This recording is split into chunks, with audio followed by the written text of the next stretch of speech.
KCYM Ernakulam Angamaly major അതിരൂപതയുടെയും Annanad Frames film സൊസൈറ്റിയുടെയും സംയുക്താഭിമുഖ്യത്തിൽ Muringoor Divine Institute of Media സയൻസിൽ വെച്ച് ഏകദിന ഇന്റർനാഷണൽ ഫിലിം ഫെസ്റ്റിവൽ സംഘടിപ്പിച്ചു.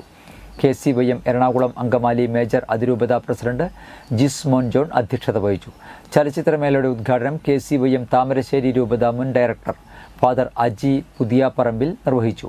ഈ കാലഘട്ടത്തിൽ സിനിമയെ വെറുപ്പിന്റെയും വിഭജനത്തിന്റെയും വിത്തുകൾ പാകി മനുഷ്യ മനസ്സുകളിൽ വെറുപ്പും വിദ്വേഷവും വളർത്തുവാൻ സിനിമ ഉപയോഗിക്കുമ്പോൾ എറണാകുളം അങ്കമാലി മേജർ അതിരൂപതയിലെ KCYM യുവജനങ്ങൾ സിനിമയെ നന്മയുടെയും സ്നേഹത്തിന്റെയും മാർഗമായി ഉപയോഗിക്കുകയാണ് എന്നും ഫാദർ അജി പുതിയാപ്പറമ്പിൽ സംസാരിച്ചു. KCYM അതിരൂപത ഡയറക്ടർ ഫാദർ ജിനോ ഭരണികുളങ്ങര ആമുഖ സന്ദേശം നൽകി.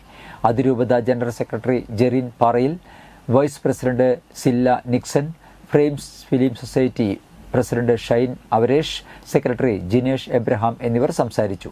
അതിരൂപത ഭാരവാഹികളായ Martin Varghese, Riso Thomas, Texon K Martin എന്നിവർ ഫിലിം ഫെസ്റ്റിവലിന് നേതൃത്വം നൽകി. വിവിധ യൂണിറ്റുകളിൽ നിന്നും എത്തിയ ഒട്ടനവധി KCYM പ്രവർത്തകർ ഫിലിം ഫെസ്റ്റിവലിൽ പങ്കെടുത്തു.